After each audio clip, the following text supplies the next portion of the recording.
मनपर्ने नेताको गर्नुहोस् तपाईँको। मलाई मनपर्ने चाहिँ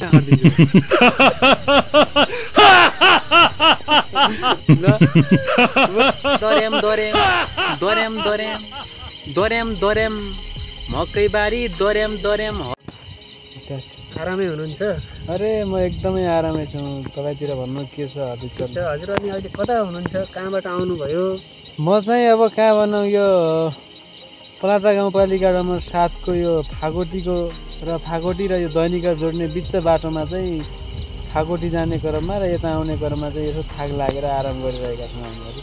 ढिलो नगरी हजुरलाई एउटा कुरा सोध्न चाहन्छु। एउटा के 4-5 कुराको भट्काइ आउनु जति धेरै समय छैन। अब चाहिँ हजुरलाई राजा चाहिएकै हो?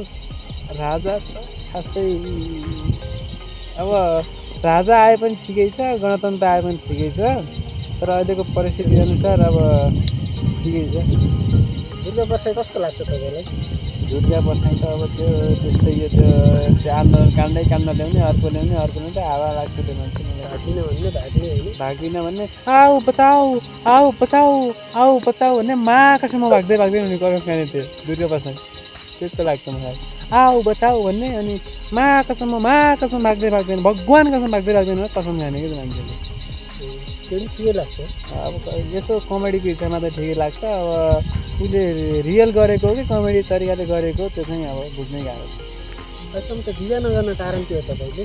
विवाह गर्नको कारण चाहिँ मेरो आफ्नै प्रकारको रुल छ, आफ्नै प्रकारको नीति छ, त्यो भएर चाहिँ म नगरेको। नीति कस्तो भन्दाखेरिमा राम्रै मलाई हेर्ने नराम्रीलाई म हेर्दैन।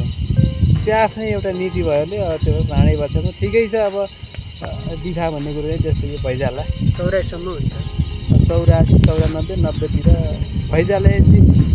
यो जुनीमा मान्छेले पाएको एउटा जुनी, यो एक जुनीमा 100% मेरो बिहा हुन्छ, या ढिलो होला या 12 होला। कन्फर्म गर्नुहुन्छ त्यसो भने? ओके ल धन्यवाद। अरू केही छ? अरू यति नै। अब केही छ भने यति पछि भन्नु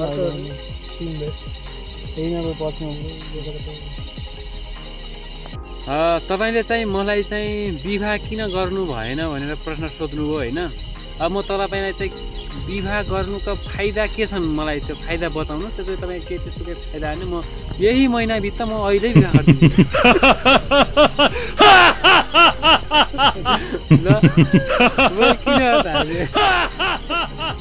भएर हिँड्नुभन्दा दुईजनासँगै हिँड्ने परिवार राम्रो हुन्छ, सुन्दर हुन्छ होइन? खै त तपाईँको दुईजना त म हिँडेको कहिले देख्दिनँ। सधैँ हिँड्नुपर्ने केही देखिँदैन नि त। महिनाको एकचोटि हिँड्नुपर्छ, एकचोटि हिँड्नुपर्ने भनेर सिङ्गल फाइदा त आफै भन्नु। अब जाने फाइदा के छ जाने भन्ने हाल्नुहुन्छ कि। ल हजुरले एउटा नेताजीको वरिष्ठ नेताजीको एउटा क्यारिकेचर गर्नु पऱ्यो। हजुर अलि कमेडी खालको पनि अलिकति जस्तो लाग्यो मलाई। अलिकति हजुरले चाहिँ छोटो 1 मिनटसम्मको लागि हजुरले क्यारिकेचर गर्नु पऱ्यो। नाम नमानेर मैले तपाईँलाई थाहा पाउनुहुन्छ। ठ्याक्कै उहाँको नेताजीको चाहिँ अलिक क्यारिकेचर गर्नु पऱ्यो। जसको गर्दा नि हुन्छ? जसको गर्दा नि हुन्छ। मनपर्ने नेताको गर्नुहोस् तपाईँको। मलाई मनपर्ने चाहिँ चित्रबहादुर केसी, किनभने उहाँ चाहिँ सङ्घीय शासन प्रणालीको अलिकता विरोधी, अलिकता खर्चिलोपन देख्नु भएर उहाँको चाहिँ यस्तो सिद्धान्त भएको कारणले गर्दा म उहाँलाई चाहिँ अलिकता यति चाहिँ मन पराउँछु।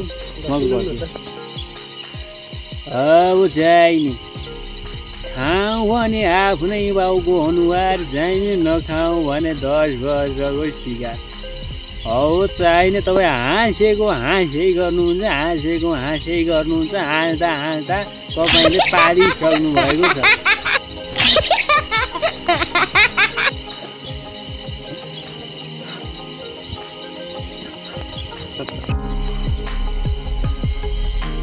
कोहीको टुप्पी घुमाइ खानी, जहाँ मन लाग्यो उतै जानी, यो केटीको जातै उस्तै मकैबारी दोरेम